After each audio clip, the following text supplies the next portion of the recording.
Hello, Assalamualaikum friends. I am Hussain Laghari. We are here for your biology class. Miss Aisha Nadeem is here and she will deliver her lecture. So I would like to ask Miss Aisha to start her lecture. Miss Aisha, can we start now? Yes, sure, sir.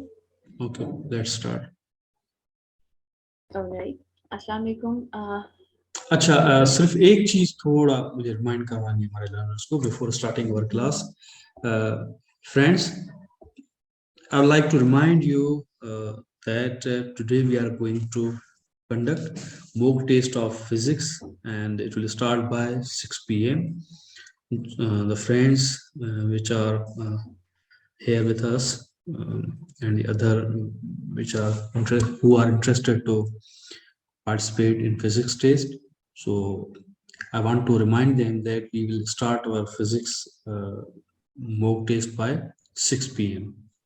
Anyone who is interested, he or she can freely participate in the test. So it was supposed to start by 6 p.m. and we will start by 6 p.m. So जेके बि हिते दोस्त मौजूदु आहिनि असां वटि हिकिड़े दफ़ा ऐं remind करण थो चाहियां कल्ह असां इहो अनाउंस कई आहे टेस्ट शाम जो 6 वॻे इहा टेस्ट थियणी आहे सो जेके बि दोस्त मौजूदु आहिनि ॿुधनि पिया उहे पार्टिसिपेट करे सघनि था फ्री ऑफ कॉस्ट आहे टेस्ट केर बि इन मां असांजे लर्नर्स मां पार्टिसिपेट करणु चाहे थो या को बि दोस्त ॿाहिरां पार्टिसिपेट करणु चाहे थो त इन ऑनलाइन टेस्ट में उहो पार्टिसिपेट करे सघे थो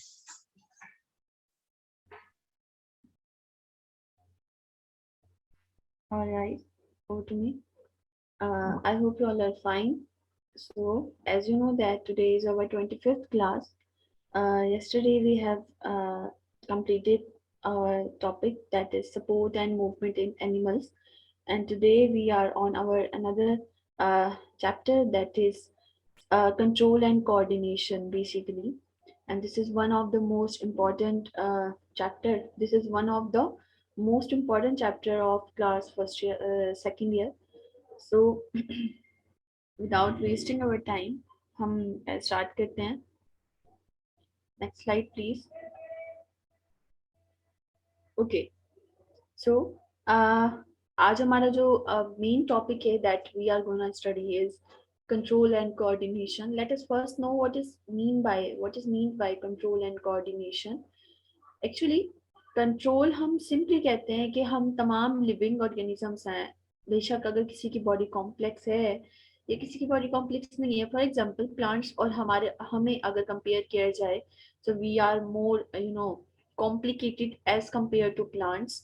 हम बहुत ज़्यादा कॉम्प्लिकेटेड है, एक्टिविटीज़ बहुत ज़्यादा है, मेटाबॉलिक एक्टिविटीज़, और जो है ना एनाटॉमी अगर हमारी देखी जाए या एवरीथिंग अगर हमें उनसे कंपेयर किया जा रहा है तो काफ़ी कॉम्प्लिकेटेड लिविंग ऑर्गेनिजम्स हैं हम. अब हमारे अंदर होने वाले जितने भी फंक्शंस हैं, वो कोई भी हो, चाहे वो कोई मेटाबॉलिक फंक्शन हो रहा है या कोई भी फंक्शन, जैसे हमारी बॉडी में हर एक पर्टिकुलर ऑर्गन कोई ना कोई फंक्शन कर रहा है eight their own. Digestive system है, रेस्पिरेटरी सिस्टम है, एंड वो नो हर एक छोटी से छोटी चीज का भी एक पर्टिकुलर फंक्शन दिया गया है या है जो वो कर रहा होता है.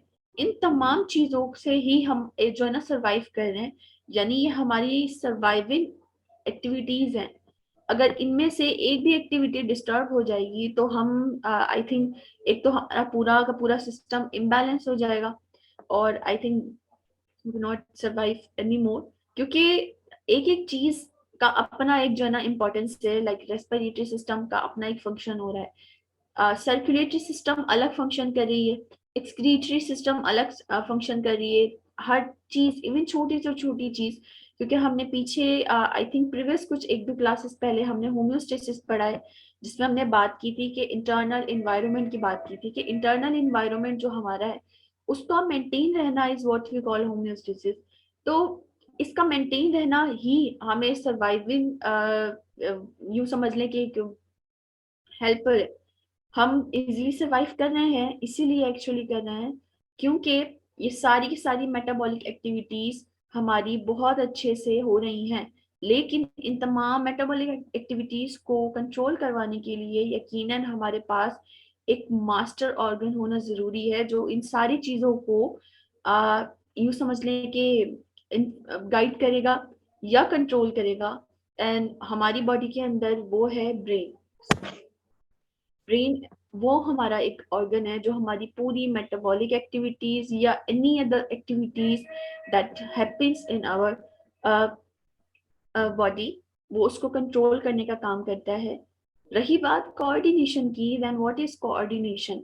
कोऑर्डिनेशन हम सिंपली कहते हैं जब एक से ज्यादा ऑर्गन्स या एक कंप्लीट यू नो कोई भी सिस्टम्स हो आपस में हमारी बॉडी के, या कोई भी चीज हो वो कोऑर्डिनेशन में काम करे। कोऑर्डिनेशन हम किसको बोलते हैं? जिसमें एक से ज्यादा लोग एक वेल मैनेड तरीके से, एक ऑर्गेनाइज तरीके से काम कर रहे हैं, उसको हम कोऑर्डिनेशन कहते हैं कि इन दो लोगों में कोऑर्डिनेशन बहुत बेहतर है। उसी तरीके से हमारी बॉडी के मुख्तलिफ ऑर्गन्स आपस में कोऑर्डिनेशन के थ्रू काम कर रहे हैं। एक वेल कोऑर्डिनेटेड जो है ना सिस्टम हमारी बॉडी के अंदर है। तो ये कंट्रोल एंड कोऑर्डिनेशन सिंपली हम कह सकते हैं कि कोई कंट्रोल, तो मैंने आपको बताया कि हमारी बॉडी में हमारा जो नर्वस सिस्टम है वो हमारी तमाम चीजों को कंट्रोल करने का एक सेंटर है। रही बात कोऑर्डिनेशन की, तो हमारी बॉडी में कुछ ऐसे न्यूरॉन्स हैं, कुछ हार्मोन्स हैं जो पूरी बॉडी को एक दूसरे से कोऑर्डिनेट करके और काम करवा रहे हैं। तो इन सारी चीजों को फर्दर मोर हम इस इंशाल्लाह आज के लेक्चर में पढ़ेंगे। सबसे पहले हम कुछ इम्पॉर्टेंट टर्म्स को देखते हैं। एक इम्पॉर्टेंट टर्म है दैट इज स्टिमुलस, जो कि बहुत ज्यादा एक ना ये समझ लें कि इस हमारे चैप्टर में मजीद बहुत काम आएगी। स्टिमुलस हम बेसिकली किसको कहते हैं? मैंने आपको शायद हमने अभी रिसेंटली 2 क्लासेस पहले जब मूवमेंट पढ़ी थी तब हमने देखा था कि प्लांट्स जो मूवमेंट करते हैं वो क्यों करते हैं, क्यों यानी कि कोई स्टिमुलस उनकी मूवमेंट कॉज करवा रहा होता है। तो stimulus is basically any change in internal और एक्सटर्नल इन्वायरमेंट, यानी कोई भी बेशक किसी जानदार के अंदर या उसके बाहर कोई भी चेंज आ जाए, या कोई भी ऐसा फैक्टर हो जो कि उसको मूवमेंट करवाने में मूवमेंट करवाए, या मूवमेंट करवाने पे वो करें, मतलब कि ये चीज ना फॉर एग्जांपल मूवमेंट करें। एक पर्टिकुलर वर्ड मेरे जहन में नहीं आ रहा इस वक्त, लेकिन मैं आपको ये बताना चाह रही हूँ सिंपली कि स्टिमुलस हम कहते हैं कि हमारी नॉर्मल कंडीशन से कोई और डिफरेंट चेंज आ जाए, बेशक वो इंटरनली हो या एक्सटर्नली हो, उसकी वजह से हमारा रिएक्ट करना ये अलग चीज रिस्पॉन्स में आ जाती है। लेकिन स्टिमुलस हम बेसिकली कहते हैं इस चीज को है कि कोई भी फैक्टर जो कि हमें मूवमेंट करवाए या हमें वो जो है ना ट्रिगर करे, उसको हम स्टिमुलस कहते हैं। रिस्पॉन्स हम किसको कहते हैं? कि कोई भी रिएक्शन जो हम स्टिमुलस को दें। अब स्टिमुलस कोई चेंज है, फॉर एग्जांपल जैसे प्लांट्स के लिए स्टिमुलस लाइट होता है। प्लांट का टुवर्ड्स लाइट ग्रो करना ये उसका रिएक्शन है। रिएक्शन हम या रिस्पॉन्स हम हमेशा हमेशा स्टिमुलस को देते हैं। किस लिए दिया जाता है? क्योंकि वो एक इरिटेबिलिटी है हमारे अंदर, एक इरिटेबिलिटी हमारे अंदर एक पावर है जिसमें हम रिस्पॉन्स देते हैं। हम जितने भी लिविंग ऑर्गेनिज्म से, स्पेशली ह्यूमन बींग्स या स्पेशली एनिमल्स, उनके अंदर इरिटेबिलिटी बहुत ज्यादा है। Irritability is basically the response to anything. तो हम रिस्पॉन्स देते हैं। रिस्पॉन्स के अलावा एक और टर्म है जो इसमें बहुत ज्यादा यूज होगी, that is impulse. What is impulse? Actually impulse जो है एक इलेक्ट्रिकल वेव, या आप ऐसे समझ लें एक मैसेज है, इलेक्ट्रिकल मैसेज जो है ना, इलेक्ट्रोकेमिकल मैसेज है जो कि ट्रैवल करता है across the neuron and carries specific message. यानी हमारी बॉडी में कंट्रोल करने वाला सिस्टम जो है वो तो हमारा ब्रेन है, लेकिन ब्रेन तक इंफॉर्मेशन लेके जाने वाला जो चीज है वो न्यूरॉन्स है। लेकिन उसमें भी वो मैसेजेस जो ब्रेन तक जा रहे हैं इम्पल्स की शक्ल में या इलेक्ट्रिकल वेव की शक्ल में, उसको हम इम्पल्स कहते हैं। और ये इम्पल्स जिसके जरिए मूव करते हैं उसको हम नर्व्स कहते हैं। तो एक्चुअली इम्पल्सेस आप सिंपली 2 लफ्जों में आप इम्पल्सेस को कह सकते हैं कि they are the electrochemical messages that carries by neurons to the specific organ, यानी हमारे ब्रेन तक लेके जाना। और कोई भी ऐसे एक्यूरेट जो है ना इलेक्ट्रिकल वेव्स, कोई भी हमारी बॉडी में चेंज आ रहा है स्टिमुलस की वजह से, कोई मैसेज जाएगा ब्रेन के पास, वो इस इम्पल्स की सूरत में जाएगा। Alright, next. ओके, अब बात करते हैं रिसेप्टर्स की। रिसेप्टर्स और इफेक्टर्स का बहुत इंपॉर्टेंट रोल है हमारे जो है ना कोऑर्डिनेशन में। रिसेप्टर्स ऐसे ऑर्गन्स होते हैं या जिसके अंदर सेंसरी इम्पल्सेस होते हैं जो कि कन्वे करते हैं, मतलब सिंपली। और रिसेप्टर्स के अंदर जो है ना कुछ ऐसे जो है ना चीज है। फॉर एग्जांपल रिसेप्टर अगर बेशक हमारी स्किन है या कोई भी ऑर्गन है, वो हमारा रिसेप्टर तब होगा जब वो रिसीव करेगा किसी भी इम्पल्स को। इम्पल्स अभी अभी हमने बात की कि इलेक्ट्रोकेमिकल मैसेज को हम कह रहे हैं इम्पल्स। तो रिसेप्टर्स क्या करते हैं, उन इम्पल्स को रिसीव करके उसको ब्रेन तक पहुंचाते हैं। यानी एक तरीके से यूं समझ रहे जैसे पोस्ट ऑफिस में कोई चीज आती है और वो फर्दर उसको आगे पहुंचाते हैं, बिल्कुल इसी तरीके से रिसेप्टर का काम है कि ये जो है ना रिसीव करते हैं इम्पल्स को और आगे ब्रेन तक पहुंचाते हैं। इफेक्टर्स का क्या काम है? इफेक्टर्स ऐसे ऑर्गन है जो कि रिस्पॉन्स देंगे। फॉर एग्जाम्पल मैं आपको एक एग्जाम्पल दूं कि अगर हम किसी रैंडमली तौर पे किसी गर्म चीज को टच करते हैं, हमारी स्किन के जो सेल्स हैं, यानी उनको जब टेम्परेचर बहुत ज्यादा मिलता है, जो सेल्स में मतलब एक चेंजिंग आती है, ये चेंज यानी ये हमारा स्टिमुलस हो गया। हमारा इसमें स्टिमुलस कौन है? हीट है। जैसे मैंने किसी गर्म चीज को हाथ लगाई है तो वो गर्म चीज मेरा जो है ना हीट कहलाएगी, बेसिकली सॉरी स्टिमुलस कहलाएगा। तो जब मैंने इस स्टिमुलस को या हीट को टच किया है, वो हीट की वजह से रिसेप्टर्स यानी मेरी जो है ना स्किन के सेल्स जो है, वो सबसे पहले वो रिसेप्टर्स होंगे जो उस इम्पल्स को रिसीव करेंगे और वो इम्पल्स नर्व्स के थ्रू टू ब्रेन तक जाएगी। ब्रेन देन क्या करेगा?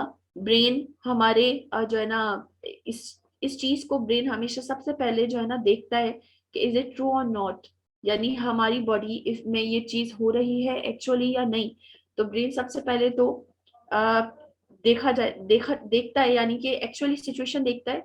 एक्चुअली सिचुएशन पहचानने के बाद ब्रेन क्या करता है? इफेक्टर्स को कमांड देता है कि इस चीज को कंट्रोल किया जाए। इफेक्टर्स कौन सी चीज होगी? इफेक्टर वो चीज होगी जो चीज हमारी मतलब बॉडी में गलत हो रही है, उसको ठीक करने वालों को हम इफेक्टर्स कहेंगे। इफेक्टर्स मेजोरिटी मसल्स भी होंगे या ग्लैंड्स भी हो सकते हैं, या इफेक्टर हमारी बॉडी का कोई भी ऑर्गन हो सकता है। जैसे मैं एक एग्जांपल दूं, अभी ये जो हम हीट वाली एग्जांपल ले रहे हैं, तो इफेक्टर्स की वजह से हम फौरन से उस चीज से यानी उस गर्म चीज से हाथ हटा लेते हैं। हमारा हाथ लगाना किसी गर्म चीज को और हटाना, ये कितने मिनी सेकंड्स का काम है, और इसी मिनी सेकंड्स के अंदर हमारा जो इलेक्ट्रोकेमिकल मैसेज है वो जाता है ब्रेन पे और ब्रेन से वापस भी आ जाता है। तो ये इतना रैंडमली काम करवाने के लिए हमारी पूरी बॉडी की चीजें आपस में कोऑर्डिनेशन में काम कर रही हैं, इसको हम एक्चुअल कोऑर्डिनेशन कहते हैं। रिसेप्टर्स, मैं रिपीट कर देती हूँ, रिसेप्टर्स हम सिंपली कहते हैं वो ऑर्गन जो रिसीव करते हैं। इफेक्टर वो ऑर्गन है जो उस चीज को ठीक करेंगे यानी रिस्पॉन्स देंगे to the stimulus. Alright, next.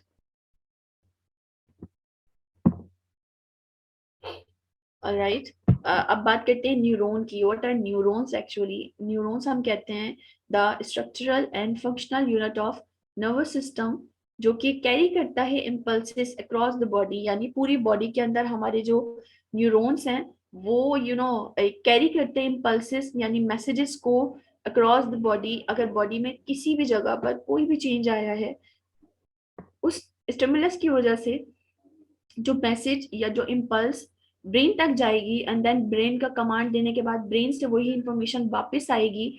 तो ये जो चीजें आ रही और जा रही है ना, ये जिनके जरिए आती जाती हैं उनको हम कहते हैं न्यूरॉन्स।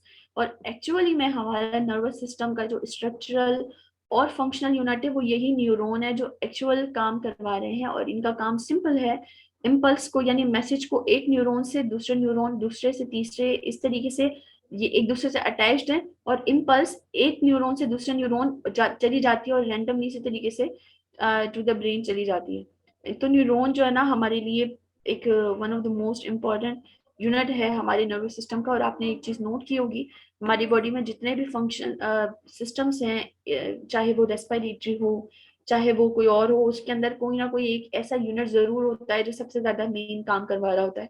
तो हमारे नर्वस सिस्टम का वो यूनिट है न्यूरॉन। और यू कैन सी के यहाँ पर इसकी डायग्राम है।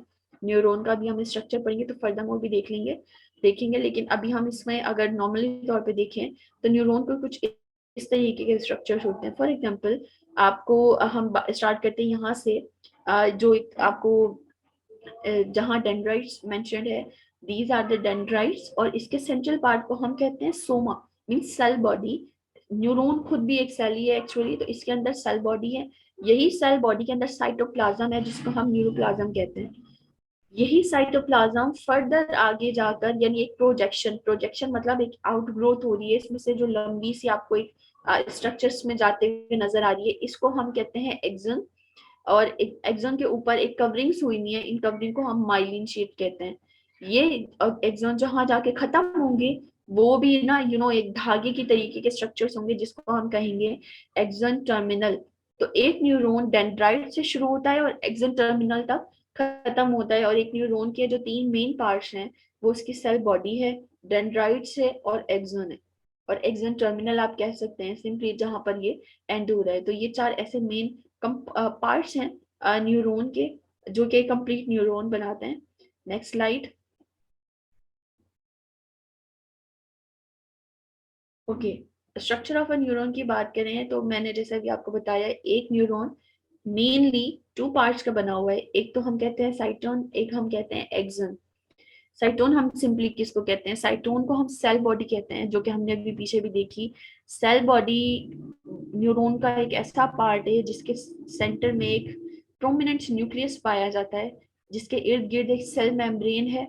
और सेल मेम्ब्रेन जो है ना वो मतलब ब्रांच्ड हुई हुई है, ब्रांचेस की तरीके से साइटोप्लाज्म से निकली हुई है, जिसको हम डेंड्राइट्स कहते हैं। एक्चुअल में रिसीव कौन करता है न्यूरॉन के अंदर इम्पल्स, वही डेंड्राइट्स। क्योंकि हमने अभी अभी बात की कि इम्पल्सेस यानी मैसेजेस को कोई रिसीव तो करेगा, of course. Messages neuron to neuron कैसे जाएंगे, एक न्यूरॉन में मैसेज जो आएगा वो आएगा उसके डेंड्राइट से। तो डेंड्राइट्स वो ब्रांच्ड है स्ट्रक्चर है जो कि रिसीव करता है इम्पल्स को, फिर वो इम्पल्स आगे फर्दर न्यूरॉन में जाती है। Next slide. ओके, साइटोप्लाज्म जो वैसे हम नॉर्मल तौर पे किसी भी सेल के साइटोप्लाज्म को हम साइटोप्लाज्म ही कहते हैं, लेकिन जो न्यूरॉन का साइटोप्लाज्म है उसको हम न्यूरोप्लाज्म कहते हैं। न्यूरोप्लाज्म के अंदर छोटे छोटे जो है ना ग्रेन्यूल्स पाए जाते हैं, जिसको हम कहते हैं निजल ग्रेन्यूल्स। रही बात एक्सन की, व्हाट इज एक्सन? एक्सन मैंने आपको जैसे बताया, एक साइटोप्लाज्मिक प्रोजेक्शन है जो कि न्यूरॉन से निकल रही है और एक्सटेंड हो रही है to the from the cell body. मतलब न्यूरॉन ना एक छोटा सा सेल नहीं है, उस सेल में से साइटोप्लाज्म प्रोजेक्शन निकल रही है एक लॉन्ग सी, जो कि एक कंप्लीट बॉडी बना रही है इसकी न्यूरॉन की। इसके इर्द गिर्द एक मेम्ब्रेन पाई जाती है, एक्सन के इर्द गिर्द की मेम्ब्रेन की बात कर रही हूँ मैं। उस मेम्ब्रेन को हम कहते हैं न्यूरोलेमा।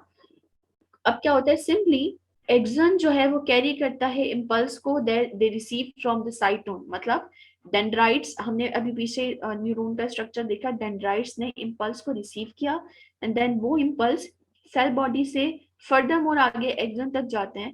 एक्सन जो है ना फर्दरली क्या करते हैं, एक जगह पर एंड हो होता है जिसको हम कहते हैं action terminal. They usually terminate into another neuron और एन ऑर्गन और अ ग्लैंड और अ मसल। यानी एंडिंग पार्ट जो न्यूरॉन का है ना वो ये एक्सन है, एक्सन टर्मिनल जिसको हम कहते हैं।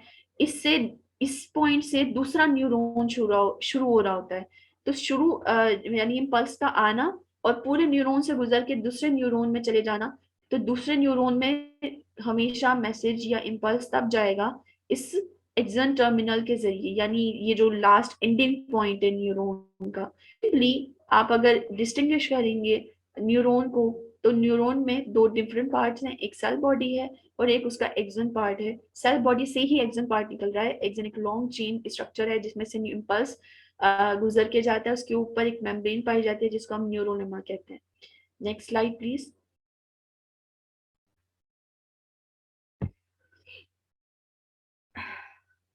ओके, अब कुछ न्यूरॉन्स ऐसे भी हैं जिनके ऊपर न्यूरोलिमा पाई जाती है, सॉरी न्यूरोलिमा के ऊपर एक और एडिशनल इन्वेलप पाया जाता है जिसको हम कहते हैं माइलिन शीट।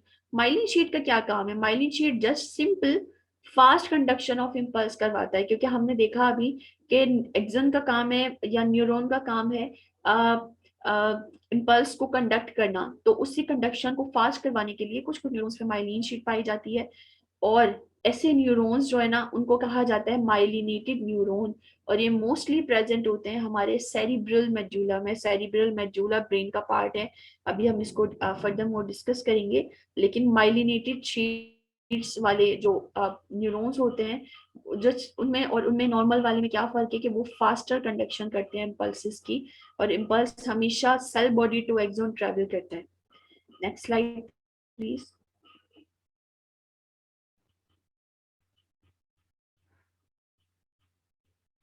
ओके, उसके बाद बात करते हैं टाइप्स ऑफ न्यूरॉन की। टाइप्स की बात की जाए तो neurons are generally of three types: sensory, motor and associated neurons. Sensory neuron हम उन न्यूरॉन्स को कहते हैं जो इम्पल्स मतलब इम्पल्स यानी मैसेजेस को कैरी करते हैं from the receptor to the brain, क्योंकि अभी अभी हमने देखा कि रिसेप्टर वो ऑर्गन है जो कि इम्पल्स को रिसीव कर रहा है, रिसेप्टर उस इम्पल्स को रिसीव करके ब्रेन तक पहुंचा रहा है। तो रिसेप्टर से ब्रेन तक जाने वाले जो न्यूरॉन्स हैं उनको हम कहते हैं सेंसरी न्यूरॉन, जो कि इंफॉर्मेशन लेके जाते हैं to the from receptor to the brain. Motor neuron ऐसे न्यूरॉन है जो कि impulse from the brain to the effector लेके आते हैं। टू द इफेक्टर्स कौन होंगे? वो ऑर्गन जो कि रिस्पॉन्स देंगे। हमने अभी भी पढ़ा कि रिसेप्टर्स और इफेक्टर्स में क्या फर्क है। इफेक्टर्स वो है जो अब उस चीज को ठीक करेंगे, जो चेंज आया है उसको रिस्पॉन्स देंगे।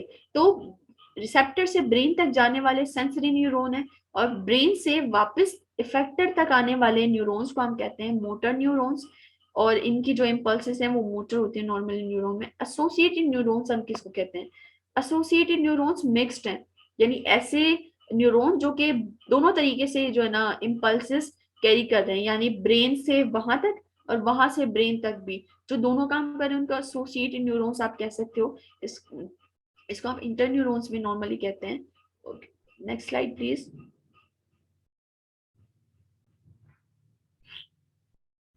ओके, टाइप्स ऑफ न्यूरॉन में हम सबसे पहले सेंसरी न्यूरॉन को अगर स्ट्रक्चर देखें, सेंसरी न्यूरॉन कुछ इस तरीके के स्ट्रक्चर के हैं, इंटर न्यूरॉन कुछ इस तरीके के हैं, और मोटर न्यूरॉन कुछ इस तरीके के। मोटर न्यूरॉन में, इंटर न्यूरॉन में, सेंसरी न्यूरॉन के तीनों के स्ट्रक्चर्स में डिफरेंस है। मोटर न्यूरॉन का अगर हम देखें तो उसके एग्जाम ज्यादा है, और सिंपली जो सबसे जो यहाँ पर हम कॉमनली न्यूरॉन हम देख रहे हैं वो सेंसरी न्यूरॉन है, और तीनों न्यूरॉन के काम सेम है। पर तीनों न्यूरॉन के काम थोड़े थोड़े डिफरेंट है, मतलब कोई कहाँ से इन्फॉर्मेशन कहाँ पहुंचा रहा है, कोई कहाँ से इन्फॉर्मेशन कहाँ पहुंचा रहा है, पर स्ट्रक्चर वाइज देखा जाए तो थोड़ा थोड़ा फर्क है इन न्यूरॉन्स में, पर मेनली जो इनकी बॉडी है अगर देखी जाए तो वो मेजोरिटी ठीक है। Next slide please. ओके, रही बात अब नर्व्स की। What are nerves actually? Nerves हम कहते हैं a bundle of neuron with a common envelope around the axon called nerve membrane.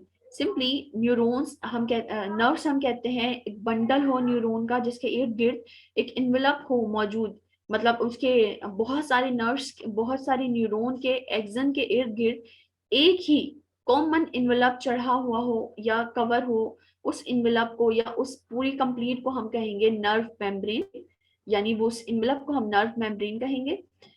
इस नर्व का क्या काम होता है एक्चुअली? ये नर्व एक कॉमन पाथवे देता है उस इलेक्ट्रोकेमिकल नर्व इम्पल्स को जो कि एक एक्सन से दूसरे एक्सन में ट्रांसफर होगी। यानी हमने अभी भी बात की कि हर एक न्यूरॉन एक दूसरे के साथ लाइन से लगे हुए हैं, वही न्यूरॉन्स मिलकर जब उनके ऊपर एक नर्व मेम्ब्रेन आ जाती है तो वो कहलाते हैं नर्व्स। इनका काम क्या है? एक पाथवे है, यानी एक रास्ता है इलेक्ट्रोकेमिकल नर्व इम्पल्सेस को, इलेक्ट्रोकेमिकल इम्पल्सेस को नर्व्स के जरिए ट्रांसमिट किया जाता है एक एक्सोन से दूसरे एक्सोन में, दूसरे एक्सोन से दूसरे एक्सोन में, इस तरीके से। तो बहुत सारे बंडल ऑफ न्यूरॉन जब लगे हुए हों स्ट्रक्चरली उसको हम नर्व्स कहते हैं। Next slide please. Okay, types of nerves की बात करें तो नर्व्स जैसे न्यूरॉन्स में फर्क है उसी तरीके से नर्व्स की भी टाइप्स हैं। नर्व्स की टाइप्स की बात करें तो there are three types of nerves: sensory nerves, motor nerves and mixed nerves. Sensory nerves हम उन नर्व्स को कहते हैं जो कि इम्पल्सिस कैरी करती हैं from receptor to the brain. Same इसका वही वाले काम है, हमने पीछे अभी न्यूरॉन्स की जो बात की ये वही है एज इट इज, क्योंकि न्यूरॉन्स मिलकर ही नर्व्स बना रहे हैं एक्चुअली। तो ये नर्व्स जो है वो हैं जो रिसेप्टर टू द ब्रेन जा रही हैं। मोटर न्यूरॉन्स या मोटर नर्व्स उनको कहते हैं जो ब्रेन से इफेक्टर तक इम्पल्स लेकर आए, वो नर्व्स कहलाती है मोटर नर्व्स। और मिक्स्ड नर्व वो नर्व्स हैं जो कि इम्पल्सिस कैरी करें both to and from the brain, मतलब ब्रेन तक भी और ब्रेन से भी, दोनों तरफ से। और इनको हम स्पाइनल नर्व्स कहते हैं एक्चुअली, क्योंकि स्पाइनल नर्व्स ही वाहिद एक ऐसी नर्व्स हैं जो कि दोनों काम कर रही हैं। जिस मतलब टू वर्ड्स ब्रेन भी इम्पल्स लेके जा रही हैं और अब फिर ब्रेन से भी लेकर आ रही हैं, तो दोनों काम करने वाली नर्व्स को मिक्स नर्व कहा जाएगा। Next slide.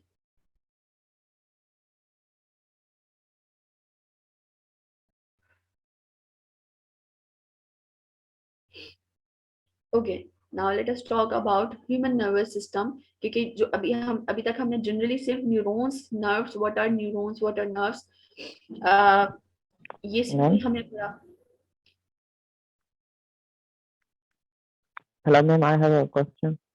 Yes sure, ask. Yes ma'am, जो इंटर न्यूरॉन्स होते हैं वो सिर्फ ब्रेन में ही होते हैं ना? जी बिल्कुल। जो मिक्स न्यूरॉन्स होते हैं वो मतलब और बॉडी, दूसरी बॉडी पेरिफेरल सिस्टम में नहीं होता ना? नहीं नहीं नहीं नहीं,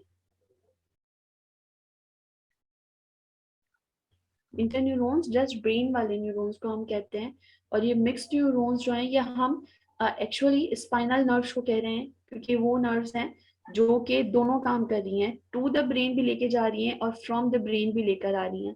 लेकिन जो इंटरन्यूरॉन्स हैं वो जस्ट जो ब्रेन के अंदर मौजूद न्यूरॉन्स हैं उनको कहा जाता है इंटरन्यूरॉन। और जैसे जो मिक्स्ड नर्व्स हैं वो सिर्फ सीएनएस में है, central nervous system. Yes, CNS. Thank you. Okay, now हम बात करने वाले थे कि ह्यूमन नर्वस सिस्टम एक्चुअली क्या है और किस क्लासिफाइड किस तरीके से। तो हम ह्यूमन नर्वस सिस्टम की अगर हम बात करें सिंपली, तो हमारा जो नर्वस सिस्टम है एक्चुअली वो डिवाइडेड है तीन मेजर डिविजन्स में, क्योंकि it is one of the most complex nervous system found in living organisms.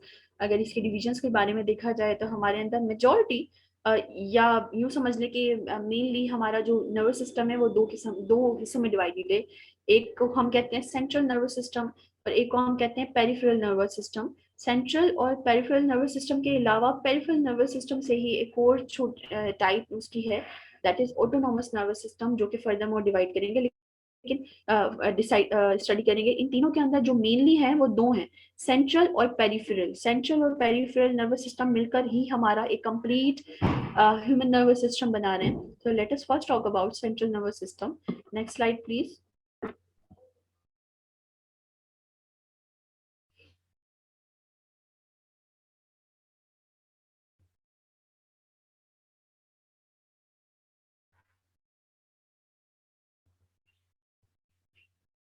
So, next slide, please. Thank you. So, central nervous system की अगर हम बात करें तो it is one of the most main division of the nervous system in human being. CNS इसको short form में कहा जाता है, that is central nervous system. ये सेंट्रल नर्वस सिस्टम जो है ना हमारे दो मतलब two main organs concern with control and coordination, यानी ये जो sorry for disturbance. Okay, I was telling you कि सेंट्रल नर्वस सिस्टम एक्चुअली हमारा दो किस्म के ऑर्गन्स का बना हुआ है जो कि एक्चुअल कंट्रोल एंड कोऑर्डिनेशन का काम कर रहे हैं हमारी ब्रेन के अंदर, बॉडी के अंदर। That is brain and spinal cord. Brain का क्या काम है? ब्रेन का काम है कंट्रोल करना, जबकि स्पाइनल कोड का काम है कोऑर्डिनेशन में रखना।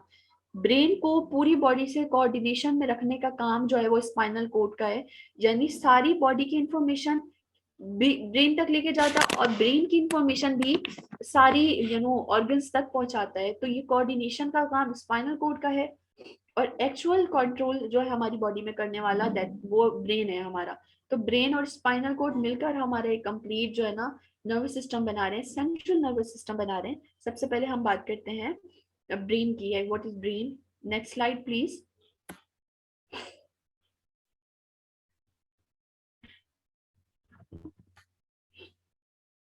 Okay, next slide. सबसे पहले हम बात करते हैं ब्रेन की एंड देन फर्दरमोर एक एक करके हम इसके पार्ट्स को डिस्कस करते हैं।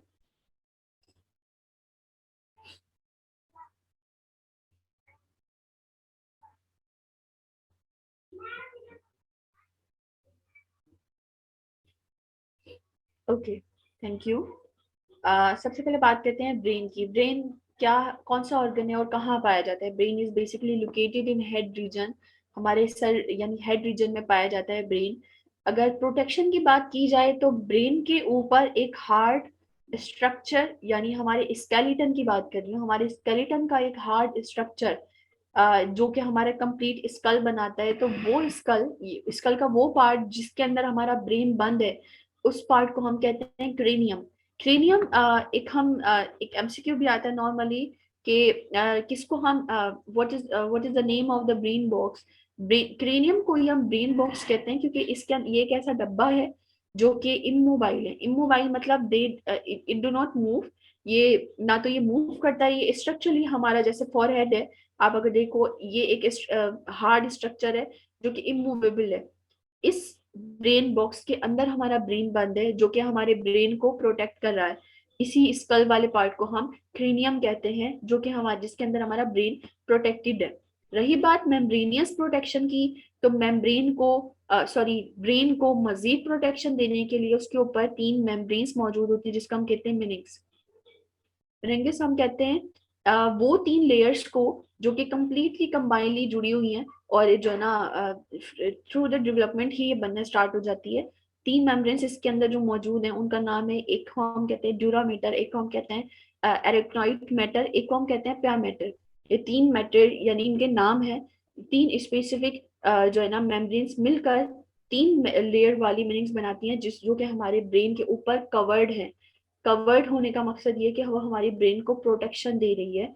अब इसी के अंदर यानी हमारे ब्रेन की ही बात हो रही है, इन 3 layers the cerebro spinal fluid is in between the 3 layers protect the brain further from, यानी इन्हीं 3 लेयर्स में मजीद एक फ्लूइड टाइप स्ट्रक्चर पाया जाता है जिसको हम कहते हैं सेरिब्रो स्पाइनल फ्लूइड। इसका काम क्या है, ये एक तरीके से ब्रेन को ना कुशन प्रोटेक्शन देता है। कुशन मतलब एक चीज को नरम रखना या सॉफ्टली उस चीज को जो है ना प्रोटेक्ट करना, वो काम है इस फ्लूइड का। तो अगर प्रोटेक्शन की बात की जाए तो ब्रेन एक्चुअल में 3 चीजों से प्रोटेक्टेड है। एक तो ब्रेन बॉक्स से स्कल जिसको हम कह रहे हैं, मतलब हमारा एक कंप्लीट स्कल बना रहा है, फिर उसके ऊपर जो है ना 3 लेयर्स वाली मीनिंग्स पाई जा रही है, और उसके अंदर फ्लूइड भी है that is cerebro spinal fluid, जिसको हम CSF कहते हैं शॉर्ट फॉर्म में, जो कि ब्रेन को हमारा एक कुशन लाइक प्रोटेक्शन देता है। Next slide. ओके, यहाँ पर अगर आप इन 3 लेयर्स वाली कवरिंग की बात करें, ये हमारा ब्रेन है और ब्रेन के ऊपर मौजूद ये जो 3 कवरिंग्स हैं इनको हम कहते हैं मीनिंग्स ऑफ द ब्रेन। और एक्चुअल में प्रोटेक्शन देने का काम इन्हीं तीनों का है। अगर ये नहीं हो तो ब्रेन को बहुत ज्यादा हार्म पहुंच सकता है, यानी ये उसको ब्रेन को क्रेनियम बॉक्स के अंदर मौजूद है ये, और क्रेनियम के अंदर इसको मजीद और प्रोटेक्शन का देने का काम कर रही है। Next slide.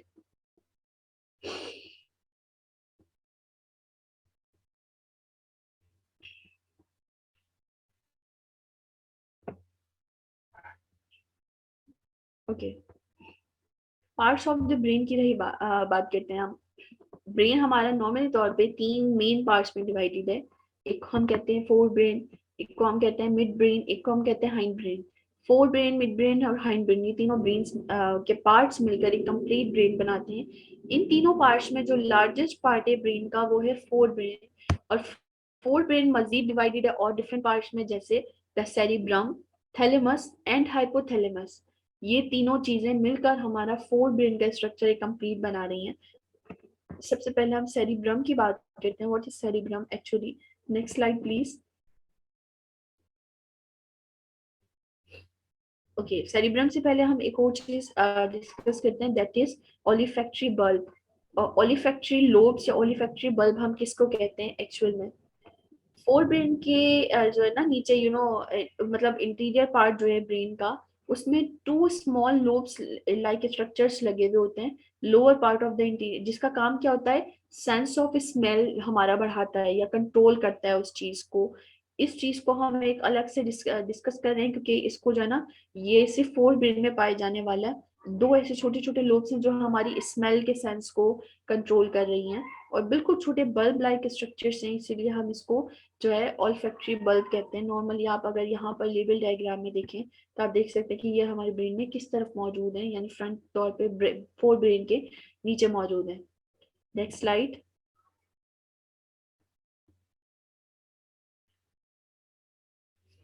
ओके, अब बात करते हैं फोर ब्रेन की, और फोर ब्रेन में हम बात करते हैं सेरिब्रम की, क्योंकि हमने पीछे डिस्कस किया कि फोर ब्रेन 3 चीजों में डिवाइडेड है, cerebrum, thalamus and hypothalamus.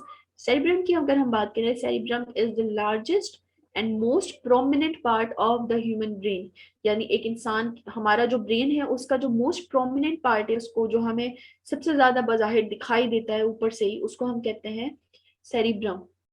It is one of the largest part of the brain. और ये सेरिब्रम एक्चुअल में बहुत कॉन्वोल्यूटेड है। कॉन्वोल्यूटेड हम क्यों बोलते हैं इसको? कॉन्वोल्यूटेड हम उस चीज को बोलते हैं जिसमें बहुत ज्यादा एक एक मतलब एक जिस तरीके से हमारा, हमने नेफ्रॉन एक बार पढ़ा था, नेफ्रॉन की कुछ वर्ड्स कॉन्वोल्यूटेड थी। अगर आप यहाँ पर डायग्राम में सेरिब्रम का पार्ट देख रहे हैं तो एक तरीके की यूं एक दूसरे के ऊपर लेयर्स चढ़ी हुई हैं और बहुत कॉम्प्लिकेटेड सा स्ट्रक्चर है, इसलिए हम इसको कॉन्वोल्यूटेड कह सकते हैं। ये सेरिब्रम सबसे ब्रेन का ऊपर वाला पार्ट जो मोस्ट प्रोमिनेंटली हमें नजर भी आता है, इसको हम कहते हैं cerebrum. The longitudinal figure partitions the cerebrum into right and left। अगर हम फिगर पार्टीशन, अगर हम सेरिब्रम को यानी जो आउटर मोस्ट पार्ट है ब्रेन का, उसको हम सेंटर में से पार्टीशन करें तो हमारा सेरिब्रम 2 हिस्सों में डिवाइड हो जाता है। एक को हम कहते हैं लेफ्ट हेमिस्फीयर, एक को हम कहते हैं राइट हेमिस्फीयर, जो कि मजीद 4 हिस्सों में डिवाइडेड है, 4 लोब्स में डिवाइडेड है। यानी एक सेरिब्रम 2 में डिवाइडेड है, देन हेमिस्फीयर में, वो हेमिस्फीयर मजीद 4 लोब्स में डिवाइडेड है। उन 4 लोब्स को हम कहते हैं फ्रंटल, पेरिटल, टेम्पोरल और ऑसिपिटल लोब। इन लोब्स के अलावा जो सेरिब्रम है उसके अंदर सेरिब्रल कॉर्टेक्स पाया जाता है। सेरिब्रल कॉर्टेक्स हम किसको कहते हैं? एक्चुअल सेरिब्रल कॉर्टेक्स हम कहते हैं इस सेरिब्रम का, या इस सेरिब्रम का outer grey matter and white matter. यानी अगर इस सेरिब्रम को बीच से फॉर एग्जांपल कट किया जाए तो इसका आउटर मोस्ट पार्ट हमें ग्रे मैटर नजर आएगा या व्हाइट मैटर, इसलिए हम इसको मेजॉरिटी इसको ग्रे मैटर नजर आएगा हमें, तो उस पार्ट को हम सेरिब्रल कॉर्टेक्स कहते हैं। सेरिब्रल कॉर्टेक्स के मतलब बहुत ज्यादा कॉन्वोल्यूशंस यानी फोल्डिंग हुई हुई है, जिससे ये जो सेरिब्रम है ना, ये मैक्सिमाइज हुआ है। अगर ये फोल्डिंग नहीं हो, जैसे हम फॉर एग्जांपल लेते हैं हमारे अंदर स्मॉल इंटेस्टाइन है, स्मॉल इंटेस्टाइन लेंथ में कितनी ज्यादा है, और वो हमारे पेट में यानी हमारे स्टमक में कॉन्वोल्यूटेड हुई हुई है, फोल्ड हुई हुई है एक दूसरे पे, जिसकी वजह से सरफेस एरिया जो है ना वो उसका मतलब थोड़ा बढ़ गया। उसी तरीके से अगर सेरिब्रम की बात करें, इसमें बहुत ज्यादा फोल्डिंग हुई हुई है, क्योंकि इसका इंटरनली अगर हम देखें, इसके अंदर सेरिब्रल कॉर्टेक्स यानी ग्रे पार्ट को हम इसके कह रहे हैं। इसमें सिंपली क्या होता है, the interior white matter consist of myelinated axons of neuron that link several region of the brain. Cerebrum को अगर उसमें सेक्शन में डिवाइड करें, अगर हम देखें तो इसका आउटर मोस्ट पार्ट ग्रे है, जिसको हम कहते हैं सेरिब्रल कॉर्टेक्स, और इसका लोअर पार्ट यानी जो इंटीरियर पार्ट है वो व्हाइट मैटर का है, जिसको हम नॉर्मली कहते हैं सेरिब्रल मेडुला। ये 2 टर्म्स हम इस्तेमाल करते हैं। इसमें सिंपली क्या होता है, इस व्हाइट मैटर वाले पार्ट में एक्सॉन्स पाए जाते हैं, वो भी माइलिनेटेड। माइलिनेटेड हमने ऑलरेडी अभी डिस्कस किया, ऐसे एक्सॉन्स जिनके ऊपर माइलिन शीट हो उसको हम माइलिनेटेड एक्सॉन कहेंगे, वो मौजूद हैं जो कि ब्रेन के डिफरेंट रीजन से लिंक कर रहे हैं। तो सिंपली एक सेरिब्रम का अगर डिवाइड किया जाए तो मजीद मजीद इस तरीके से डिवाइडेड है। Next slide please.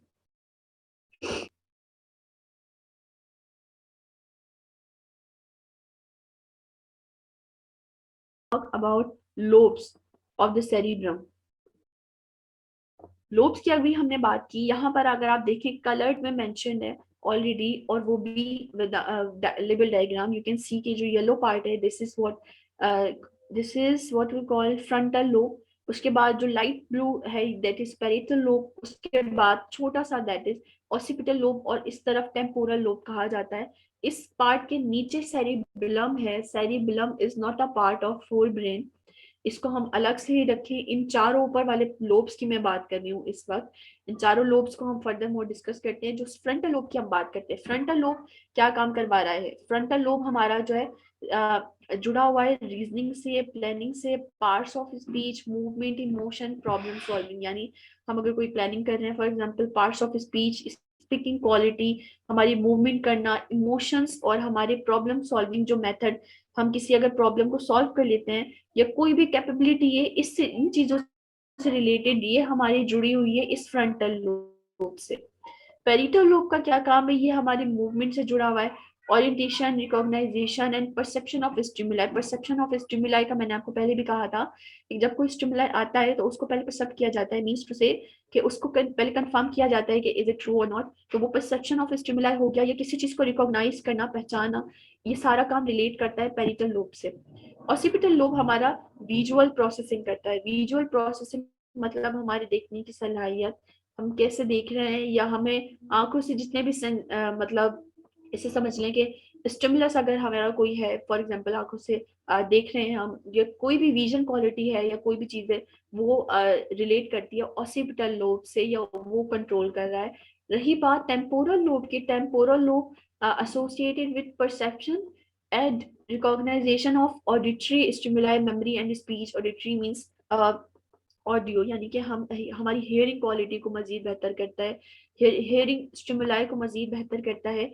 हमारा जो है ना टेम्परेचर को भी एक तरीके से, टेम्परेचर नहीं सॉरी, मेमोरी को भी, as well as speech quality को भी ये चीज मेंटेन कर रहा है। तो ब्रेन का हम जो भी पार्ट पढ़ेंगे, हर एक पार्ट एक से ज्यादा, बहुत ज्यादा काम करने वाला पार्ट है, क्योंकि हमारी हर एक छोटी से छोटी एक्टिविटी भी हमारे ब्रेन से जुड़ी हुई है। तो ये 4 लोब्स हैं, चारों लोब्स सेरी जो है ना राइट हेमिस्फीयर में भी मौजूद है और लेफ्ट हेमिस्फीयर में भी मौजूद है सेरिब्रम के, और चारों लोब्स के अलग अलग काम हो रहे हैं। Next slide please.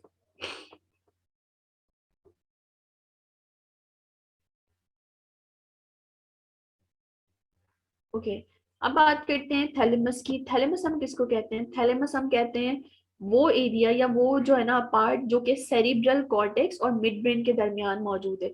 अभी अभी हमने पीछे बात की कि सेरिब्रल कॉर्टेक्स हम किसको कह रहे हैं? Grey matter of the cerebrum. और मिड ब्रेन हम किसको कह रहे हैं? मिड ब्रेन अभी हमने डिस्कस नहीं किया, लेकिन मिड ब्रेन जो है हमारा फोर ब्रेन के बाद वाला एक ब्रेन का हिस्सा है। तो सिंपली अगर हम थैलेमस की बात करें, थैलेमस वो पार्ट है जो सेरिब्रल कॉर्टेक्स और मिड ब्रेन के दरमियान पाया जा रहा है, both in terms of its location and its neurological connection.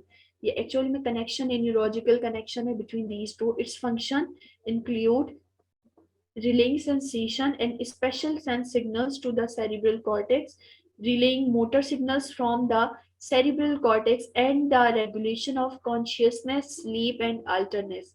Thalamus is one of the, मतलब एक ऐसा जो है ना, और वो है जो कि रिले कर रहा है, यानी इस सिग्नल्स को जो है ना एक दूसरे में, यानी ब्रेन के दूसरे डिफरेंट हिस्सों में सिग्नल्स को प्रोवाइड कर रहा है। मेजॉरिटी इसका काम क्या है? ये सेरिब्रल कॉर्टेक्स में क्या करता है? स्पेशल सेंस सिग्नल्स भेजता है, और मोटर सिग्नल्स को जो है ना मतलब फ्रॉम सेरिब्रल कॉर्टेक्स लेकर, sorry, relying motor signals from the cerebral cortex से फर्दर इंफॉर्मेशन लेकर आया। मतलब इसका काम अपना इतना कोई खास नहीं है। अगर देखा जाए हमारी एक्टिविटीज में, ये हमारे अंदर अल्टरनेस, यानी हर चीज के लिए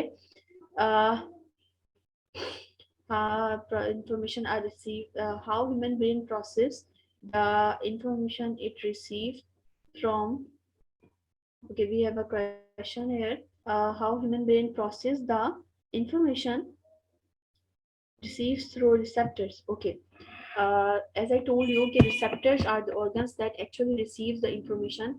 Information receive करने के बाद नॉर्मली तौर पे क्या होता है? सिंपली अगर हम बात करें रिसेप्टर्स की, रिसेप्टर्स उस इंफॉर्मेशन को थ्रू द नर्व्स लेके जाते हैं, और ये नर्व्स जाकर कनेक्टेड होती हैं या जुड़ जाती हैं स्पाइनल नर्व से। स्पाइनल नर्व्स हमारा वो हिस्सा है जो कि इस न्यूरॉन्स को या इस इंफॉर्मेशन को टू द ब्रेन पहुंचाता है। ब्रेन में अब नॉर्मली तौर पे क्या होता है? हमारे ब्रेन के मुख्तलिफ पार्ट्स हैं, मुख्तलिफ पार्ट, हर एक पार्ट का अलग काम है।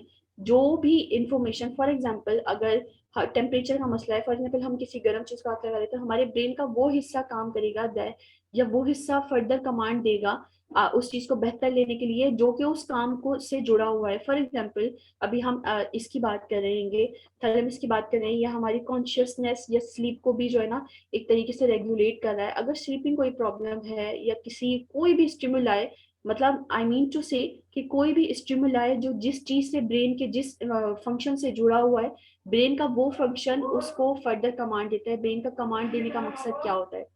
कमांड देने का मकसद ये है कि अगर कोई चीज है जो हमारे बॉडी में चेंज हो रही है, जो हमारे ऐसा चेंज आ रहा है बॉडी में जो हमारे लिए बेहतर नहीं है, तो ब्रेन उसी तरीके से कमांड देगा। कमांड मीन्स टू से कि इंफॉर्मेशन लेके जाना, यानी जिस न्यूरॉन्स के जरिए, जिस तरह न्यूरॉन से इंफॉर्मेशन आई है उसी तरीके से ब्रेन से वापस न्यू इंफॉर्मेशन जाएगी और वहां इफेक्टर्स में जाकर लगेगी जहां जो उस चीज को बेहतर करेगा।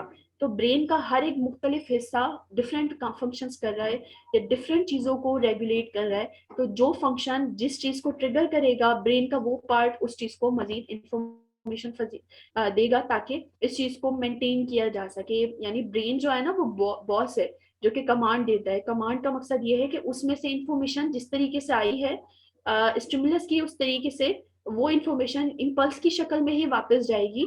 बस फर्क क्या होगा कि वो इंफॉर्मेशन जो जा रही है वो जाकर इफेक्टर में जाएगी जो कि उस चीज को ठीक करेगा। तो ब्रेन हर एक चीज को ना रेगुलेट कर रहा है, ब्रेन का हर एक different part. Okay, so I was telling you कि थैलेमस की में हम बात कर रहे थे। थैलेमस नॉर्मल तौर पे रेगुलेट कर रहा है कॉन्शियसनेस, यानी हमारी जो भी कॉन्शियस एक्टिविटीज हैं, जैसे स्लीप है या अल्टरनेस है। अल्टरनेस हम कहते हैं किसी भी चीज के लिए रेडीनेस रहना, इस चीज को हम कहते हैं नॉर्मली तौर पे। तो ये काम है थैलेमस का। थैलेमस के बाद जो अनदर टाइप है, सॉरी अनदर पार्ट है फोर ब्रेन का, that is hypothalamus. Next slide please.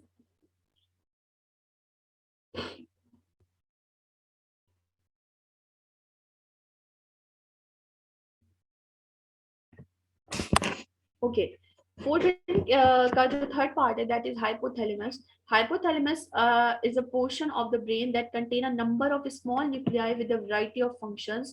One of the most important functions of the hypothalamus is to link the nervous system to the endocrine system via the pituitary gland. Simply hypothalamus क्या है, एक ऐसा portion है हमारे brain का, यानी hypothalamus, जो कि लोकेटेड है जस्ट आफ्टर द थैलेमस, यानी बिलो द थैलेमस, ये हमारे ब्रेन में लोकेटेड है। और ब्रेन स्टेम से पहले, यानी ब्रेन स्टेम और थैलेमस के दरमियान हाइपोथैलेमस हमारा मौजूद है। इसके ये एक ऐसा पोर्शन है हमारे ब्रेन का जिसमें बहुत सारे स्मॉल न्यूक्लियाई मौजूद हैं।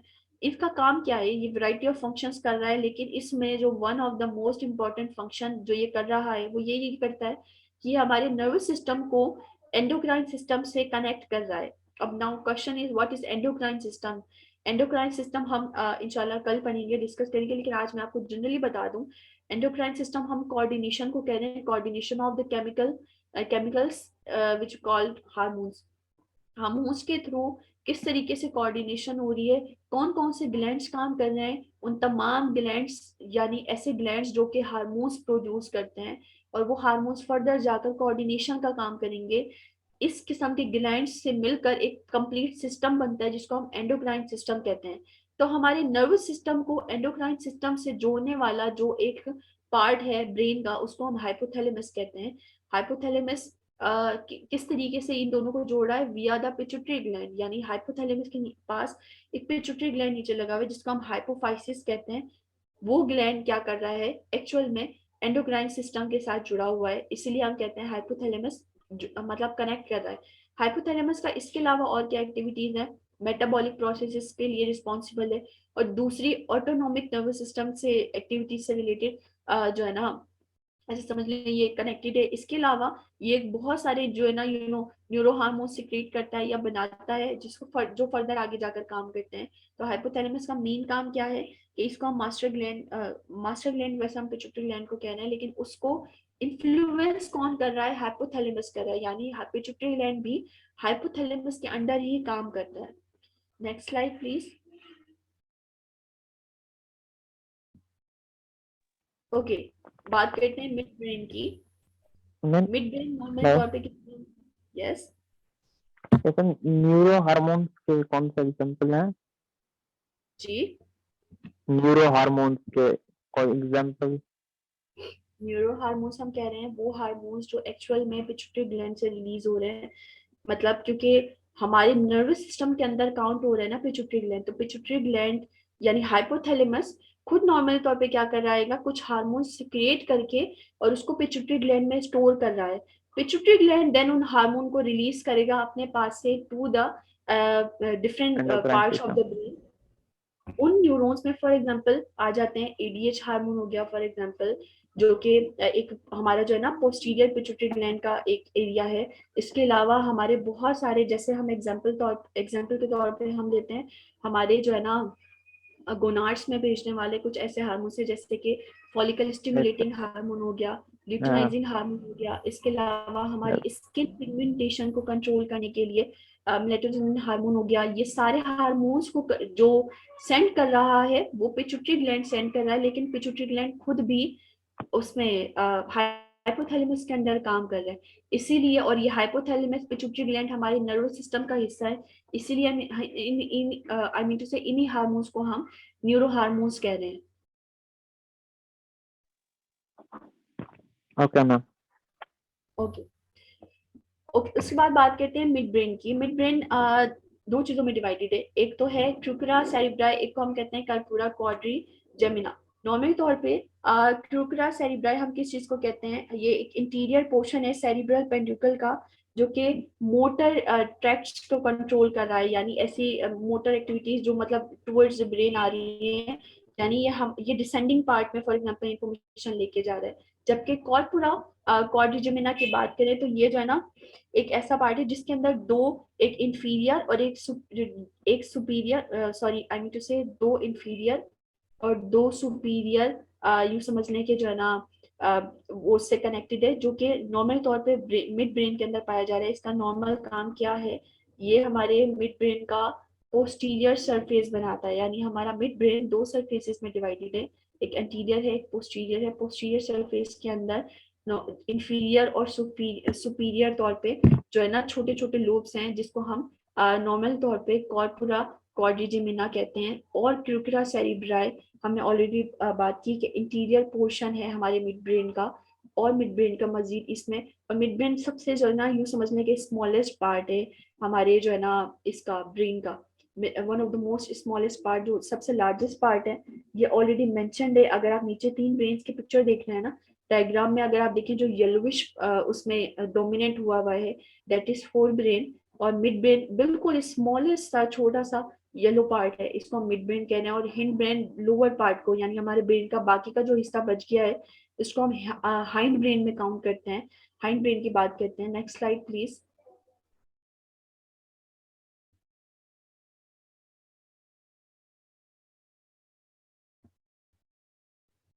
ओके, हाइंड ब्रेन नॉर्मली तौर पे हमारा मजीद तीन पार्ट्स में डिवाइडेड है, या तीन पार्ट्स और इसके अंदर काउंट होते हैं। एक हम कहते हैं सेरिब्लम, एक को हम कहते हैं पोन्स, और एक को हम कहते हैं मेडुला ऑब्लिंगेटा। नाउ एक चीज मैं आपको क्लियर करती हूँ कि सेरिब्लम और सेरिबेलम दोनों जो है वो डिफरेंट चीजें हैं। सेरिब्लम हमारा हाइंड ब्रेन के अंदर काउंट होता है। अगर हम यहाँ पर मेंशन ऑलरेडी कलर्ड पिक्चर्स देख रहे हैं इस ब्रेन में, या आपको सिंपली ये जो नीचे लोअर पार्ट पे जो ब्लू कलर में लेबल्ड है, इसमें हम पोन से, इसी में सेरिब्लम है, इसी में मेड्यूला है, जो कि मिलकर हमारा एक्चुअल एक हाइंड ब्रेन का स्ट्रक्चर बना रहे हैं। सबसे पहले हम बात करते हैं सेरिब्लम की। सेरिब्लम कौन सा पार्ट है और क्या काम कर रहा है। Next slide please.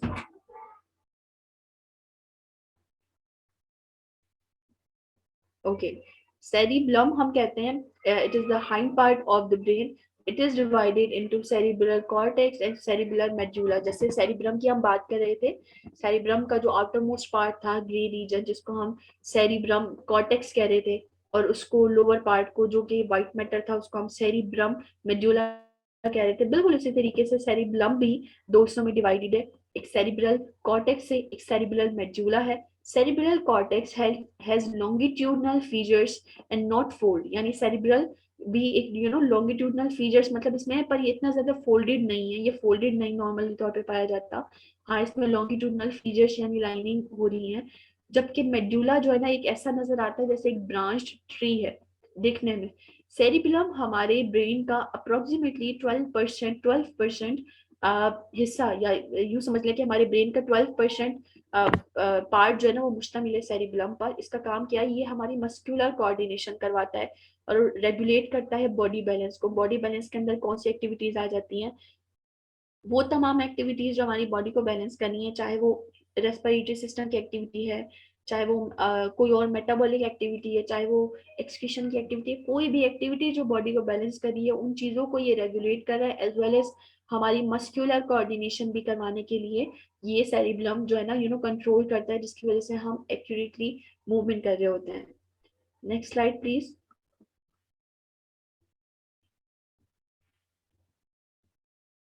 ओके, अब बात करते हैं मेडुला ऑब्लंगेटा की। What is medulla oblongata actually? Medulla oblongata बिल्कुल सेरिब्लम से कनेक्टेड एक पार्ट है, सेरिब्लम से कनेक्टेड एक पार्ट है हाइंड ब्रेन का। इसका काम क्या है? इसके अंदर cardiac, respiratory, vomiting and vasomotor centre, यानी कि ये जो है ना हमारा कार्डियक सेंटर है, रेस्पिरेटरी, वोमिटिंग, वासोमोटर सेंटर है, जो कि ऑटोनॉमिक फंक्शंस करवाता है। ऑटोनॉमिक फंक्शंस हम किसको कहते हैं? ऐसे तमाम फंक्शंस जो कि जुड़े हुए हैं इन तमाम चीजों से, जैसे वोमिटिंग हो गया, जैसे कार्डियक या रेस्पिरेटरी फंक्शंस हो गए। फॉर एग्जांपल ब्रीथिंग, यानी हमारा सांस लेना, हमारा हार्ट रेट या हार्ट बीट, हमारा ब्लड प्रेशर, ये सारी की सारी वो एक्टिविटीज है जो ऑटोनोमिक फंक्शंस हैं। यानी हमारे ना तो ये वॉलेंट्री है, एक तो ये है इनवॉलेंट्री नॉर्मली तौर पे, और ये ना सिखाए गए हैं, ये नेचुरल तौर पे हमारी बॉडी में पाए जाते हैं या करवाते हैं। इन चीजों को कौन रेगुलेट कर रहा है? मेडुला ऑब्लोंगेटा रेगुलेट कर रहा है। Alright, next slide.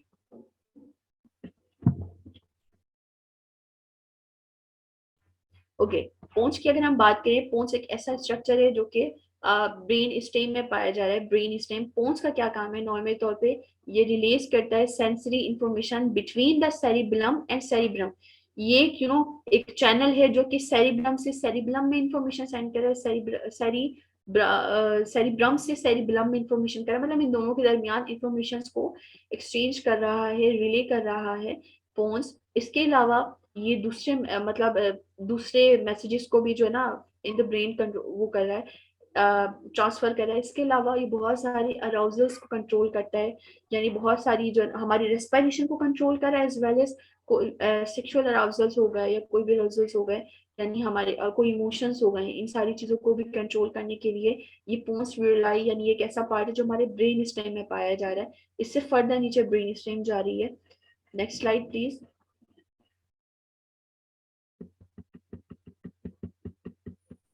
उसके बाद बात करते हैं स्पाइनल कोड की, क्योंकि next slide please. We have a short time already and the class is about to end, so let's just read it out. Spinal cord की अगर हम बात कर रहे हैं, what is spinal cord actually? Spinal cord हम वो extension को कह रहे हैं जो ब्रेन स्टेम से नीचे जा रहा है। मतलब ब्रेन स्टेम हमने अभी ऑलरेडी बात की, बोन्स जो है ना वो ब्रेन स्टेम में लगा हुआ है। Brain stem then lower part में हमारी बॉडी के नीचे, यानी नेक से टुवर्ड्स बेलो मूव कर रहा है, उसको हम स्पाइनल कोड कहते हैं नॉर्मली तौर पे। स्पाइनल कोड जो है हमारे बैकबोन में, या यूं समझ लें कि हमारी बॉडी के अंदर 33 वर्टिब्रल कॉलम्स के अंदर प्रोटेक्टेड है। इसके ऊपर भी सेम 3 लेयर्स मेनिंग्स की मौजूद हैं। इसका काम क्या होता है? सिंपली इसके अंदर मिक्स्ड न्यूरॉन्स हैं जो कि इंफॉर्मेशन लेके भी जाएगा और इंफॉर्मेशन वापस लेके भी आएगा। The interneuron are present in the gray matter and help in reflexes. The sectional view of the spinal cord shows the outer इसके अंदर भी सिंपली अगर इसका सेक्शनल व्यू से देखा जाए, इसके अंदर भी ग्रे मैटर और व्हाइट मैटर नॉर्मली तौर पे पाया जाता है। Next slide please.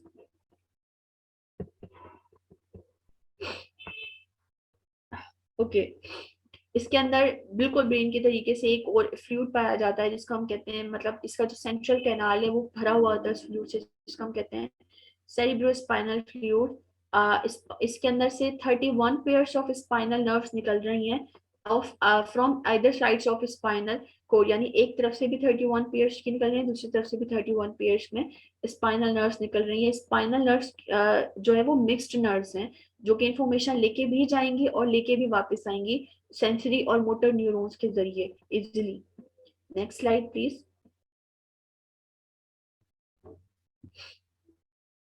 उसके बाद फंक्शंस की बात करते हैं। फंक्शन का काम क्या है? स्पाइनल कोड का एक फंक्शन है, that is conduction of impulses from the receptor to the brain and conduction of impulses from the brain to the effector, यानी दोनों काम करवा रहा है। इसके अलावा ये रिफ्लेक्सेस को भी कंट्रोल करता है। Now the question is what is reflexes, what are reflexes? Next slide please.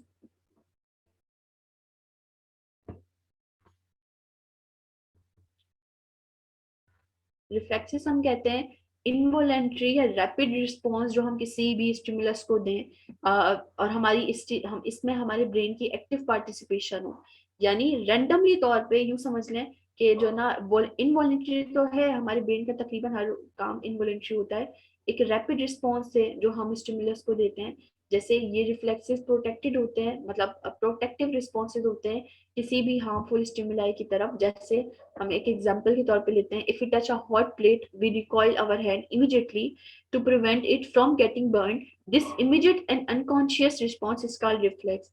Reflex यानी एक अनकॉन्शियस रिस्पॉन्स है। फॉर एग्जाम्पल जैसे हम किसी हॉट प्लेट को टच करने और रैंडमली तौर पे हम अपना हैंड जो है ना अपनी तरफ अवे फ्रॉम इट मूव कर लेते हैं। इस रैंडम रिस्पॉन्स को जो कि अनकॉन्शियस था, अनकॉन्शियस मतलब जो हमने जानबूझ के नहीं किया, यानी रैंडमली तौर पे कोई रिस्पॉन्स आया है ब्रेन की तरफ से, इसको हम रिफ्लेक्सेस कहते हैं। रिफ्लेक्सेस जो चीज है वो इनबॉर्न होती है, मतलब हमने जो वो सीखी नहीं होती, नॉर्मली तौर पे एक रैंडम रिस्पॉन्सेज होता है जो कि लर्न नहीं है, मतलब हमने सीखा नहीं है, नॉर्मली हमारा ब्रेन जो है ना इस चीज को कर रहा होता है। मैम जी जी, ये जो रिफ्लेक्सेशन के मैसेजेस होते हैं ये डायरेक्ट स्पाइनल कॉर्ड से सेक्टर की तरफ जाते हैं ना, मतलब ब्रेन के पास नहीं जाते ना, ये डायरेक्ट रिस्पॉन्स स्पाइनल कॉर्ड से होता क्या कह रहे हैं आप? Can you please repeat the question? है। ये इसमें मैं कह रहा हूँ कि ये जो रिफ्लेक्शन होते हैं, जी मतलब ये स्पाइनल स्पाइनल कॉर्ड का रिस्पॉन्स होता है ना डायरेक्ट, मतलब जो रिस्पॉन्स जाता है डायरेक्ट, जो इफेक्टिव आते हैं, हाँ मतलब मैसेज ब्रेन की तरफ नहीं जाता ना। एग्जैक्टली क्योंकि ये जो है ना नॉर्मली तौर पे ऐसे समझ लें कि ये हमारा ब्रेन भी इस चीज में कहीं ना कहीं से पार्टिसिपेट कर रहा होता है, क्योंकि एक कंप्लीट सेंट्रल नर्वस सिस्टम, ये वाली जो आप बात कर रहे हैं ना कि हमारा ये जो रिफ्लेक्सेस है, रिफ्लेक्सेस बेशक स्पाइनल कोड से आने वाले डायरेक्ट रैंडम रिस्पॉन्सेज हैं, लेकिन स्पाइनल कोड खुद हमारी ब्रेन से कनेक्टेड है, और ब्रेन और स्पाइनल कोड दोनों कंबाइनली मिलकर हमारा सेंट्रल नर्वस सिस्टम बना रहे हैं। इसलिए हम नॉर्मल तौर पे कहते हैं, लेकिन नेचुरली तौर पे अगर देखा जाए तो ये हमारे जो रिफ्लेक्सेस वाले जो एक्शन है ना, ये डायरेक्टली स्पाइनल कोड से टू द इफेक्टर जा रहेंगे, जहां पर रिस्पॉन्स देना है। जैसे ये वाली हमने एग्जांपल की बात की थी कि हम रेंडमली तौर पे अपना हाथ हटा लेते हैं, ये रिफ्लेक्स एक्शंस या कोई भी रिफ्लेक्स एक्शन जैसे हमारा नी जर्क हो गया या कोई भी एक्स वाई जेड हो गया, उसमें जो इन्वॉल्व है न्यूरॉन्स, वो इन्वॉल्व हैं जो कि स्पाइनल नर्व से, मतलब स्पाइनल नर्व्स में मौजूद न्यूरॉन्स हैं, वो इसके अंदर इन्वॉल्व होते हैं। Okay Okay, next slide, please.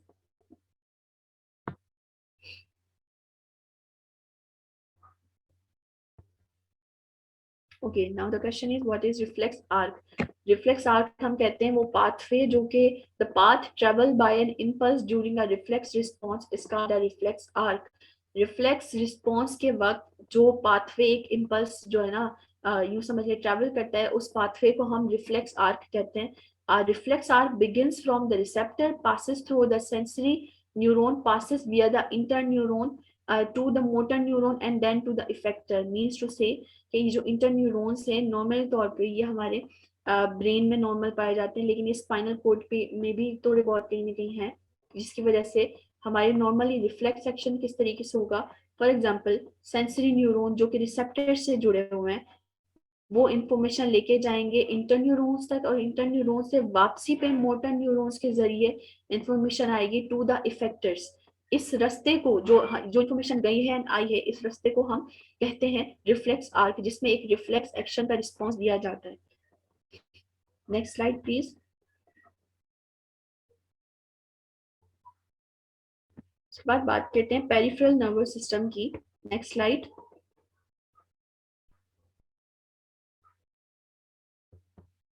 Okay, peripheral nervous system जो है वो नॉर्मली हमारा बना हुआ है सेंसरी न्यूरॉन से। The peripheral nervous system is composed of sensory neuron and the neuron that connect them to the nerve cord, spinal cord and brain. यानी कि हमारी sensory neurons से connected जो कि आगे जाके connect हो रही है spinal cord से, then brain से, then nerve cord से, ये सारा हमारा जो है ना, यानी यूँ समझ लें कि complete central nervous system से जुड़ी हुई जो neurons हैं, उन यानी sensory neurons हैं, उनको हम कहते हैं, जो वो मिलकर बनाती हैं हमारा peripheral nervous system. In response to stimuli, sensory neurons generate and propagate signals to the nervous system, which then process and conduct signal back to the muscles and glands. यानी कोई भी स्टिमुलस की वजह से सेंसरी न्यूरॉन एक generate करते हैं, मतलब उनमें इम्पल्स आएगा, that impulse towards the central nervous system move होगा, और सेंट्रल नर्वस सिस्टम से वो प्रोसेस होगा, कंडक्ट होगा signal, then back to the muscle और ब्रेन की तरफ आएगा। हमारा अगर इसकी बात करें पेरिफेरल नर्वस सिस्टम की, ये 12 पेयर ऑफ क्रेनियल नर्व्स और 31 पेयर ऑफ स्पाइनल नर्व्स की बात करें में से बना हुआ है। अब बात करते हैं व्हाट क्रेनियल नर्व्स और स्पाइनल नर्व्स एक्चुअली में है क्या। Next slide please.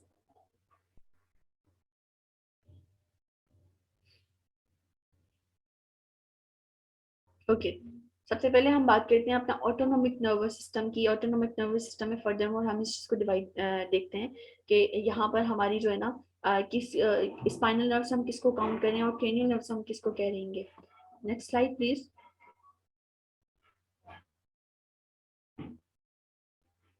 ओके, सबसे पहले ऑटोनोमिक नर्वस सिस्टम की बात करें तो ये हमारा जो है ना एक विस्ट्रल नर्वस सिस्टम है। विस्ट्रल हम किस चीज को कहते हैं? विस्ट्रल को कहते हैं जो हमारे बॉडी के अंदर मौजूद जो इंटरनल ऑर्गन्स है उनको फंक्शन करवाने वाला एक सिस्टम है। It is the part of peripheral nervous system जो कि कंट्रोल सिस्टम है, यानी functioning largely below the level of consciousness and control विस्ट्रल functions. यानी ये ऑटोनोमिक नर्वस सिस्टम हमारा क्या कंट्रोल कर रहा है? ये तमाम इंटरनल ऑर्गन्स की एक्टिविटीज को कंट्रोल कर रहा है। ये जो है ना यूं समझ लें कि ये जो नर्व्स है ये जाके जुड़ी हुई हमारी इंटरनल ऑर्गन्स के साथ है और उनको काम करवाने में, फॉर एग्जांपल जैसे इसके इफेक्ट्स में हार्ट रेट आता है, डाइजेशन आ रहा है, रेस्पिरेशन आ रहा है, सलाइवेशन आ रहा है, perspiration, diameter of pupils of eye है, हमारी आई का पिपल का इनलार्ज हो जाना, देन लो हो जाना, यूरिनेशन हो गया, सेक्सुअल अराउजल हो गए।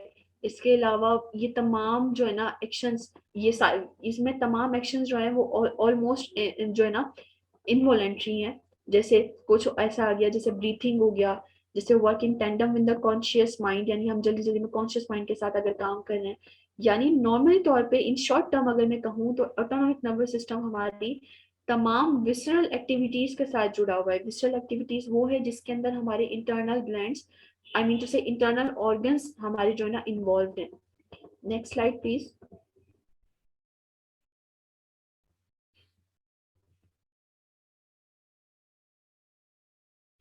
Okay, at autonomic nervous system को मजीद फर्दर मोर दो हिस्सों में डिवाइड किया गया है। एक पैरासिम्पैथिक नर्वस सिस्टम है और एक सिम्पैथिक नर्वस सिस्टम है।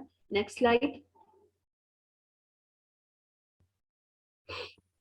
ओके, सिम्पैथिक नर्वस सिस्टम की बात करें तो सिम्पैथिक नर्वस सिस्टम जो है एक प्रोमोट करता है एक fight and flight response, fight and flight response with arousal and energy generation and inhabits digestion. यानी टू आई मीन टू से कि जो फाइट एंड फ्लाइट रिस्पॉन्स है एक्चुअली हम इसको क्या कहते हैं? अगर फ्राइटनिंग कंडीशन में या एक ऐसी यू समझ ले स्ट्रेसफुल कंडीशन में जो हम रिस्पॉन्स देते हैं ना उसको हम फ्लाइट एंड फाइट कहते हैं, फाइट एंड फ्लाइट रिस्पॉन्स कहते हैं। इसमें नॉर्मल तौर पे क्या होता है, इसकी वजह से ये मतलब ये सिम्पेटिक नर्वस सिस्टम हमारा ब्लड फ्लो भी गैस्ट्रो इंटेस्टाइनल ट्रैक्ट से भी और स्किन से भी जो है ना अवे फ्रॉम मूव करता है। यानी वासो कॉन्ट्रिक्शन, वासो डायलेशन, वासो कॉन्ट्रिक्शन, ये चीज हमने नॉर्मल तौर पे एक बार बात की थी इस चीज में। इसके अलावा हमारे जो स्केलेटल मसल्स हैं उसमें ब्लड फ्लो करवाता है हमारे, and the lungs is not only maintain but enhanced by as much as 1200% in the case of skeletal muscles. यानी ब्लड फ्लो ये बहुत ज्यादा करवाता है टू द स्केलेटल मसल्स। यानी हमारी क्योंकि इसमें हमें एक स्ट्रेसफुल कंडीशन में रिस्पॉन्स देना होता है ना, राइट। रैंडमली तौर पे अगर हमारे साथ कोई थ्रेटनिंग कंडीशन हो जाए उसमें जो हमारे रिस्पॉन्स होगा ना वो ये सिम्पेटिक नर्वस सिस्टम कंट्रोल करेगा। Next slide please. जबकि सिम्पेटिक नर्वस सिस्टम में मजीद और बात करें तो dilates bronchioles of the lung, यानी हमारे जो लंग्स के अंदर मौजूद जो दो एयर पैसेजवेज जा रहे हैं उसको भी डायलेट करता है, या जिसकी वजह से जो हमारा एल्वियोलर ऑक्सीजन एक्सचेंज है वो बढ़ जाता है। इसके अलावा हार्ट रेट हमारे इंक्रीज कर रहा है, कार्डियक सेल्स या की कॉन्ट्रेक्टिबिलिटी इंक्रीज कर रहा है, हमारा ब्लड फ्लो स्केलेटल मसल्स में इंक्रीज कर रहा है। इसके अलावा डायलेट्स पिपल्स भी वो कर रहा है, यानी हमारे हम अगर अंधेरे से रोशनी में जाएं, रोशनी से अंधेरे में जाएं, हमारी आई के जो पिपल्स हैं वो डायलेट करते हैं, रिलैक्स दिस द लेंस, इस मतलब ताकि लाइट एंटर हो इनटू द आई। और इसके अलावा पेरिस्टल्सिस यानी जो हमारी कॉन्ट्रेक्शन और वो है, यानी हमारे मसल्स की मूवमेंट को हम कह रहे हैं, कॉन्ट्रेक्शन हो गया, रिलैक्सेशन हो गया, इसको हम पेरिस्टल्सिस कहते हैं। ये सारी की सारी एक्टिविटीज करवाने वाला हमारा सिम्पेटिक नर्वस सिस्टम है। Next slide, please.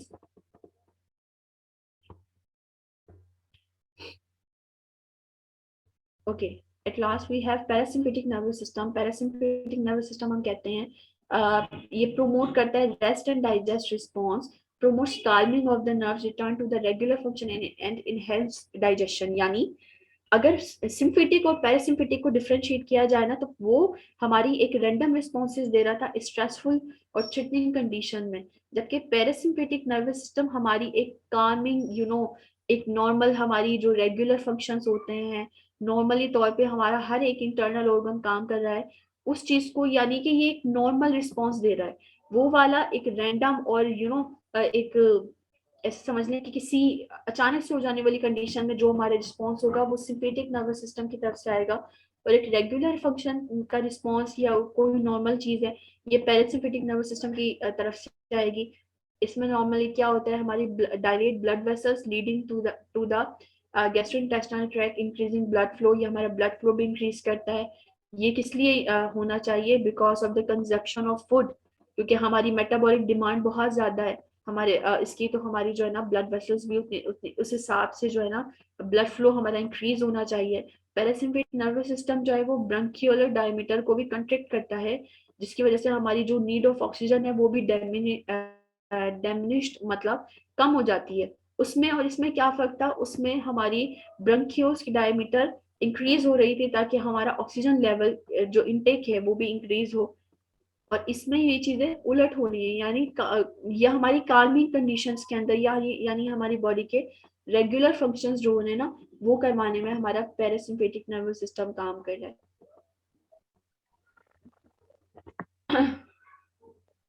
Alright, next slide please. Okay, ये हमारी हार्ट बीट लेवल को नॉर्मलाइज कर रहा है। इसके साथ during accommodation the parasympathetic nervous system causes contraction of the pupil and lens, यानी ये वो हमारे pupil of उसको रिलैक्स कर रहा था यानी इनलार्ज कर रहा था, ये कॉन्ट्रैक्ट करता है। इसके अलावा ये हमारे सलाइवरी ग्लैंड को स्टिम्युलेट करता है।